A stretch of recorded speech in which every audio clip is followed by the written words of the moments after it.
única competencia de El Mañanero es tu mañanero. Y aún así salimos ganando. Lo nuevo y lo mejor. Estamos de regreso en El Mañanero por la Bacana 105.7 por la Mundial. Cima, la cadena mundial 103.7 para todo Puerto Rico. Es importante que sepa que si descarga la aplicación del Mañanero semanal, vamos a tener diferentes actividades, tanto educativas como de esparcimiento. Así que descarga la aplicación, regístrate, bien importante, y semanal chequea tu email, que vas a tener cosas buenas por ahí. Vamos a recibir a nuestro experto en cuanto a temas internacionales, nacionales e internacionales, Alex García, pero después de este boletín recibimos ahora sí al experto internacional en cuanto a temas, Alex García. Buenos días, Alex, buenos días. Buenos días de nuevo por aquí, en una semana internacional intensa, pero como siempre tenemos que seleccionar lo que queremos hablar. Por supuesto. Adelante, ¿de qué vamos a hablar? Yo creo que un tema interesantísimo es... En esta semana sabemos que en el mundo tenemos unos conflictos importantes y una de las cosas que deberíamos hablar en la semana de la ONU es para qué sirve la ONU y qué está haciendo. Nosotros ahora tenemos muy pendiente lo que está ocurriendo en Venezuela, pero pensemos que hay 3 otras grandes guerras, lo que está ocurriendo en Ucrania y Rusia, lo que está ocurriendo en Palestina, pero hay otros 12 conflictos importantes.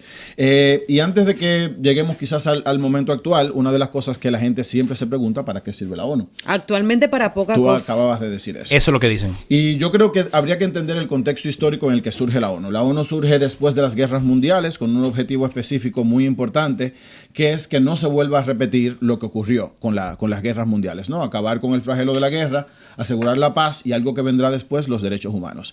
Y hay que pensar que en el momento histórico en el que surgió, cumplió con esos objetivos. Ayudó, por ejemplo, a que los países de África, pensemos que los países se multiplicaron por 2 la cantidad de países. Ayudó a que los países de África se independizaran, ayudó por lo menos en la transición institucional de muchos países, pero ante la pregunta de si sirve para algo, pensemos que también la ONU no es solamente lo central. Hay un grupo de órganos subsidiarios y de otros, pensemos por ejemplo en la UNICEF, la que trabaja con los niños, o la FAO, que trabaja con la alimentación, por decir algo, que hacen distintas funciones.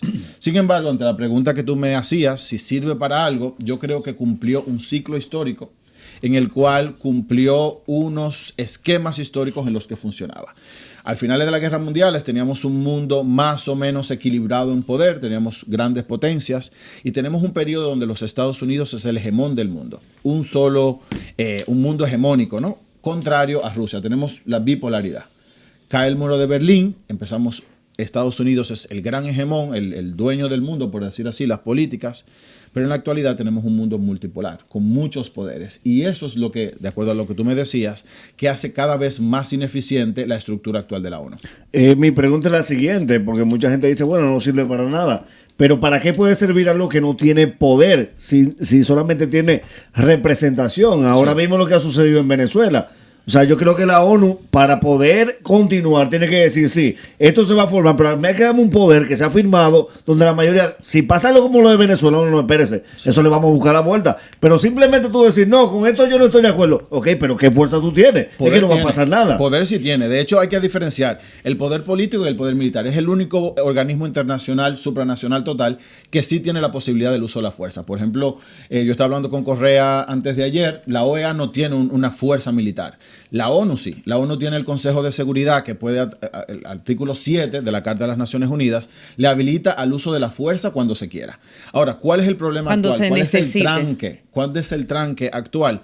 Que el Consejo de Seguridad necesita los votos de los 5 permanentes, que son Estados Unidos, Rusia, China, Francia y Gran Bretaña. Entonces el problema actual es que, vuelvo a decirlo, en el mundo en el que se pensó la ONU funcionaba, porque era un mundo donde las grandes potencias tenían una política más o menos unificada. Y pensemos que la China del Consejo de Seguridad del 45 no es la actual, era la República de China, ¿no? Que hoy es Taiwán. Pero una cosita para terminar. Claro, el problema está que actualmente sí se puede hacer un uso de la fuerza. Tú se está ocurriendo en Venezuela, nos damos cuenta de que está en contra de los 2 principios de la ONU, que es los derechos humanos y la defensa de la paz. Pudiéramos autorizar una intervención militar autorizada por el Consejo de Seguridad. Pero en el mundo actual, los intereses estarían usualmente Rusia-China contra Estados Unidos, Francia e Inglaterra. Y eso paraliza cualquier cosa. Eso quiere decir que la ONU ahora es política y no como al principio, que era una ONG, única, o sea, que era con fines específicos de colaboración. Si se vuelve política, entonces no es imparcial. Entonces esa vaina hay que cerrarla. Sí, siempre ha sido política. El problema yo creo que es cómo logramos que, por ejemplo, la Asamblea General, en el Consejo de Seguridad hay 15, ¿no? 5 permanentes y otros que rotan, 10 que rotan cada 2 años. Pero en la Asamblea General están los 193 estados. El problema es que la Asamblea General, donde sí pudieran discutirse los temas desde cierta democracia, no tiene poder. Ese sí es un poder solamente democrático o diplomático o político. El Consejo de Seguridad, que sí tiene fuerza de coerción, no siempre es neutro en ese sentido respecto a los principios básicos. Es como, mira, aquí tenemos unas normas que dicen que cuando tú no haces tal cosa, te aplicamos tal cosa. Pero para eso necesito un poder político. Y las sanciones, perdón. Y por ejemplo, las sanciones, cuando se dan casos de que son violentados los acuerdos o los principios o ignorados por quienes están llamados por parte del Consejo a salir en defensa del país que en cierto momento, como es el caso de Venezuela, lo necesite. Sí, usualmente es que ha ocurrido muchas veces. Empecemos en los años 90, la mayor parte de los procesos políticos se dieron gracias a que el Consejo de Seguridad lo impulsó. Y hay medidas escalonadas. Lo primero, por ejemplo, que un país, pensemos en el caso de Venezuela, son medidas diplomáticas, después hay medidas, por ejemplo, de sanciones económicas, se bloquea el país, no se permite la entrada y salida de vuelos. Y lo último, el último recurso es el uso de la fuerza. Pero para el uso de la fuerza, lo vuelvo a repetir, necesitarías que el Consejo de Seguridad estuviera de acuerdo. Y en las últimas acciones nos damos cuenta de que es 3-2 y eso no avanza. El Consejo de Seguridad es una de las cosas más inservibles que yo he visto en la vida. Porque eso es como tú juntar a un vegetariano, a una persona que come carne y a un vegan a decir, ¿qué vamos a comer hoy? Vaca. Los votos no van a estar de acuerdo. Sí. Porque están los socialistas pero y en el están los contexto capitalistas. actual, pero te digo, por eso te vuelvo a decir. Por eso. En un momento histórico funcionó y cumplió un papel muy relevante. El problema es que actual se vuelve un trámite. El Consejo de Seguridad es un aire acondicionado de ventana. En la actualidad. Pero te digo, pero para ciertas cosas se ponen de acuerdo. Para lo que les conviene. Porque siempre ha sido intereses. Lo que pasa es que, volvemos a decirlo, tenemos un mundo ahora donde no hay dos poderes. Porque pensemos y por eso quiero hablar después de los Estados Unidos y la situación actual. En el momento en el que la ONU se constituye y el Consejo de Seguridad tiene su época estelar, tú tienes a la Unión de Repúblicas Socialistas Soviéticas, la URSS, y Estados Unidos. Ya. Todo lo demás se alinean o no se alinean. Pero ahora mismo tenemos países como, por ejemplo, lo que le llaman los BRICS, que son Brasil, Rusia, China, la India y Sudáfrica, que tienen más gente, más poder y posiblemente más recursos que esas potencias anteriores. Pensemos cuál es el papel real que ahora tiene Gran Bretaña, cuál es el poder real que tiene ahora mismo Francia. Es mucho menor si tú lo comparas, por ejemplo, con Rusia o por ejemplo, con Brasil o lo que puede tener la India. Y por eso hay un desequilibrio y tenemos que pensar en un cambio. Ahora, ¿esos 5 permanentes permitirán un cambio? Alex, te escucho hablar de la época cuando se formó la ONU, sí, el mundo como estaba en cuanto a su contexto y la actualidad, y veo que está muy diferente. Entonces, me da la duda, ¿será que pudiéramos volver a esa antigüedad cuando habían guerras? Porque si ahora hay demasiados poderes y es más imposible como que organizarlos, ¿no puede eso generar una guerra o un problema mayor? Porque decimos, no la necesitamos, la ONU no la necesitamos, pero por algo está ahí. Claro, fíjate que actualmente yo creo que lastimosamente volvemos a los grandes conflictos. Tuvimos un periodo de cierta estabilidad y paz en el mundo, cierta estabilidad porque siempre hubo guerras, por ejemplo, las guerras regionales de África o de Medio Oriente, pero ahora volvemos, o sea, volvemos a tener la guerra en Europa, volvemos a tener grandes guerras en Medio Oriente, volvemos a tener conflictos en el sudeste asiático y en África, volvemos. Entonces, claro, lo que tendríamos que pensar es, ante la realidad actual, ¿qué hacemos? Ella no se reestructura con el tiempo, los mandatos. No se ha reestructurado la estructura. La Carta de la ONU sigue igual que cuando se firmó en el 45. Pero por eso que eso no fluye. Entonces ahí tenemos, porque es un mundo distinto, es un mundo, una realidad distinta. Y ahí vuelvo y quizás lo enlazo con lo que está ocurriendo en Estados Unidos. Pensemos que las políticas fuertes, lastimosamente la historia no ha demostrado que dependen de un poder que la imponga, ¿no? Que lleve una línea. Y sabemos que la línea democrática y de derechos humanos la impulsaron los Estados Unidos en los años 80, 90.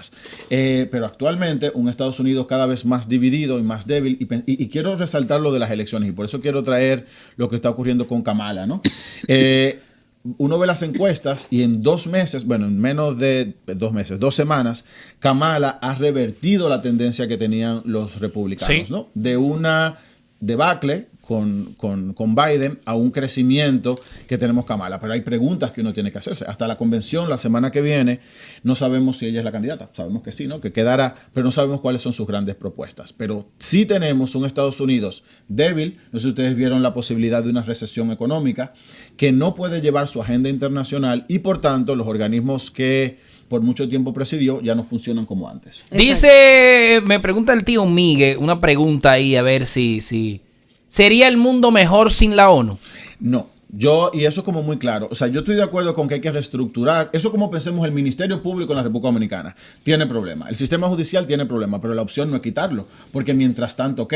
Entonces, yo creo que hay que reestructurarlo, pero vuelvo a repetirlo, la ONU no es solo el Consejo de Seguridad. Son muchísimos otros organismos subsidiarios que ayudan en cosas cotidianas. Por ejemplo, en la República Dominicana se erradicó el polio, la poliomielitis. Fue gracias a una asistencia internacional que tuvimos de un organismo específico especializado de la ONU, ¿no? O por ejemplo ahora dicen la viruela del mono, se declara una pandemia, una epidemia internacional. Eso lo hace un organismo específico de la ONU. O cuando tenemos problemas económicos, un organismo específico de la ONU. Hay que reestructurarlo, evidentemente, pero eliminarlo no sería la mejor opción. Para que sirva para algo. Para que sea tenemos llamadas, una llamada o dos para nuestro experto internacional, Alex García. Tú eres nuestro sexto hombre y es hora de que entres al juego. Llama y sé parte del show. 809-333. ¿O tengo que decir el guión? No creo que tenga que decir el guión, ¿o sí? ¿O por qué le pusiste el guión? 809-333-. No, suena raro. Le hace falta como un ritmo, ¿no? La mejor excusa para... Qué raro. Es tu momento mañanero. Llama ahora. 809-333-1057. Llama ahora. Déjame ahí la línea internacional, Alex, por favor, hasta que me la prenda.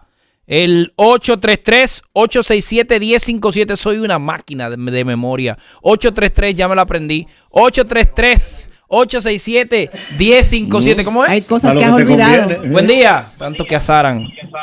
Mañanero. Adelante. Pero una pregunta, porque eso de la ONU realmente no está funcionando, porque Mr. Beast resolvió una buena parte del problema del agua en África con 3 millones de pesos, y esa gente maneja millones de dólares y no han hecho nada. Hay una comparación, y qué bueno que él lo toca, y me gustaría saber tu opinión. Hay una comparación entre este gran influencer que es MrBeast, sí, y este marketing social que él hace, sí, estos views social, porque independientemente él está haciendo views. Como debe ser. Que él sí resuelve los problemas y la ONU no. Y el problema es la sostenibilidad, porque claro, este joven puede hacer una cosa en un espacio por un tiempo específico, las instituciones de la ONU te lo pueden asegurar por 50, 100 años. Él se va después. Entonces, que lo hace. No, y después, ¿y quién te asegura la sostenibilidad? Entonces, claro, si bien es cierto, y lo vuelvo a repetir, hay cosas de la ONU que tenemos que reformar, sobre todo la función de la fuerza, hay muchas otras cosas que no lo puede hacer una persona individual. Por ejemplo, eso, lo que tiene que ver con la salud. Una persona, yo puedo ir al hospital, lo que sea, y donar 1 millón de vacunas, exacto, pero no puedo hacer una campaña de vacunas hasta que erradique una enfermedad, que sí lo puede hacer un organismo. La ONU no puede hacer un SAN de todos los países para resolver Haití. A menos que la pregunta que tú haces cambie el rumbo de la historia. Yo creo que podemos despedir a Alex. Claro. Siguiente pregunta. Vamos tú eres ahora. Es imposible. Vamos a ver, los libros de historia se van a cambiar después de esto. Tenemos una cosa pendiente de exacto. Volviendo a los Estados Unidos y a este proceso que se avecina, sea usted sincero, ¿usted sabe si Biden es ladrón? No, ¿cómo así, hermano? ¿Cómo así? Y para esto fue que esperamos. Desde que Biden dijo que no iba, Kamala Harris le están lloviendo los cuartos. O sea, nadie ponía un peso para... Biden es ladrón. No, Biden no es ladrón, pero tiene disturbios en la azotea. En un momento específico de la historia. Nadie pone cuarto al que va a perder. Claro, exactamente. Mucha gente no la apoyaba. Y fíjate que la mayor parte de las recaudaciones son de los ni. O sea, personas que no querían ni a Biden, ni a la propuesta republicana, ni a la propuesta demócrata. Y esos ni son los que están donando. Ale, ¿cómo la gente se comunica contigo? Alex García, hasta ahora. Póngamelo ahí, por favor. Alex García, Nos fuimos ahí. Un buen mañanero te dura todo el día. Disfruta de nuestro contenido en YouTube y tu plataforma de podcast favorita, El Mañanero TV. Suscríbete y comenta. El Mañanero TV, lo mejor del día, cuando quieras y donde quieras.